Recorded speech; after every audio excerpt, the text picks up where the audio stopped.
What's up, YouTube? I'm back. If you remember me, about 3 years ago, I did some fixing to this old Jeep.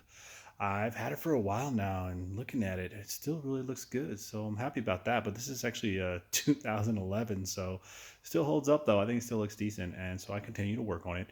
The reason I wanted to make another video was because back then I had one about the blend door actuator. It's essentially when it's an issue that happens when you have heat on one side or cool and it not on the other. So it's just doing what you don't want it to do, essentially. Before I said it was on the driver's side, and I had a lot of views. I'm only making another one because I did get a lot of comments. People asked me to do the driver's side. Now there are other videos on the driver's side, so I don't want to spend like a ton of time on this. But because you guys asked, and because the ones I saw, I guess they were a little bit different. Some of the things they said versus what I had to do. So I figured I'd just make another one and talk about it a little bit. Um, but yeah, let's just hop right into what I needed, and as we go through, I guess I can tell you what was different. But essentially, it's not much. These are the basic things you need. You need the part. I go Mopar OEM on parts like this because they're super cheap. This is your part number 682148880AA. Write that down. That's the one you're gonna need. I think it is, how much was it? It was $21 from my local dealership. So it's come up a few bucks from when we bought it before, but still not too bad. 7mm socket. I think I have one on there somewhere. 7. And a Torx T20. The other videos I watched kept saying 25, but 25 wasn't it for me. It was 20. And if you guys remember, this is actually the same tool I had bought and recommended to do the driver's side. So I know that because so many people did that fix, you might even have this laying around. And I'll also say, if you had to do the driver's side, you're probably going to have to do the passenger side at some point, because that's what happened to me here a few years later. But again, I'm going to try to jump right into it. This is like the super basics.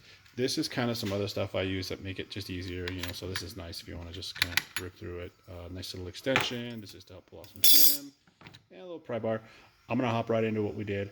Again, I'm not going to go over 5 minutes of me spinning a screw, that kind of fun stuff. I'm just going to go through and, ooh, look, new tires. Those will be fun. I'm just going to go through real quick what I did, how I did it, try to get you guys moving in the right direction, because there was a few things that were different with the way I did it compared to other ones I saw. So really, this side, as stated before, is definitely easier than the driver's side. So that's good news.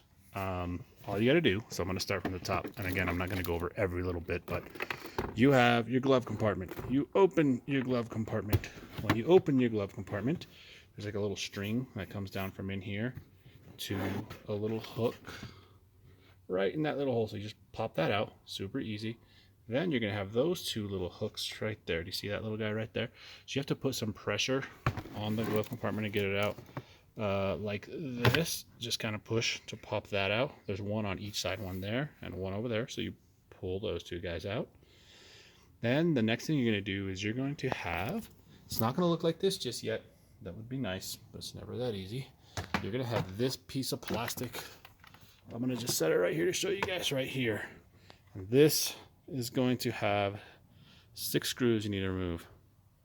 The top 2, here's one, are going to have a rubber piece on them, and those are going to be the T20 that I mentioned. And the bottom 4 right here, so you can kind of see them, 1, 2, 3, 4, those are going to be your 7mm sockets. Okay, so you drop those 2, you drop the 7. Now you're still not done. The next thing you need to do is I'm just going to pull this guy right here. See these boom little plastics right here? That's what the little pry for is. Pop it out. Try not to break the plastic. 1. And you can kind of see that one right there. 2. Oh, I pulled that kind of hard. I didn't mean to do that. Okay. And the last thing, once you get that done, why I unplugged this guy from that piece of plastic I pulled off. You unplug that guy. That's just a little light that's in the glove box. And then pry this open. I pulled from like right here. So if you have like a pry bar, or if you have one of those nice plastic trim ones, those are nice too. Just kind of pull that, pry it open. You don't take it all the way off. Some of the other guys removed some of this stuff. I didn't feel like I needed to do any of that. They also unplugged all these lights down here. Again, I didn't feel like I needed to deal with that either. But essentially, all you're going to do is you're going to go in here, and you're going to have 2 screws you got to take out. Again, T20. One right here, one, and one directly up and to the right of it, right there. Whoops, right there.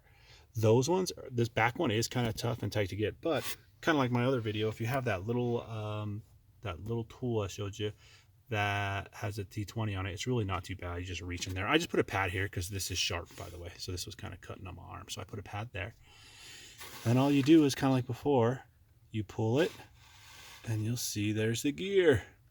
That's the fancy new gear right there. I just put it on there. I shouldn't call it fancy. We'll see how long this one lasts. But, you know, if I get another 9 years out of this, I'll be happy. So I guess I really can't complain too bad. Although this is the 3rd Jeep blend door actuator video I've ever made because of these. And I don't make a lot of videos.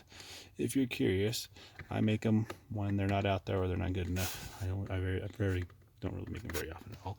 But anyways, you pop that back on, screw it back in. I'm probably going to reset out the battery. That's another thing that I didn't do. Because when I did the first one, I was having had issues until I did a reset on the battery.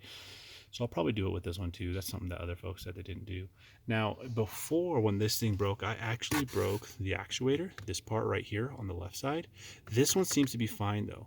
It's the gear, the part that I showed you, the 20 bucks. I believe this guy's like 55 if it's that. And you could tell, even the way I could tell before is when I had it out, I shook it and it was just like full of parts. It was broken. It was just in pieces inside. I replaced the gear while I was at it on the other side just because it made sense. So then in reverse, yeah, I'll just put those screws back in, tidy all this back up. Again, I'm not going to go into detail of all that. I think you guys can figure it out. It's really not that complicated.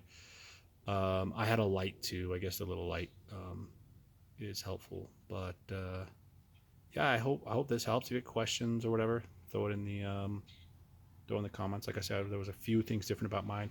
I didn't remove the lights. I didn't remove this stuff. And I was able to reach it fine with the pieces I had. Like I said, the only thing I would recommend is this guy's kind of sharp on these edges, so putting a towel, a piece of cardboard or something in there might be helpful.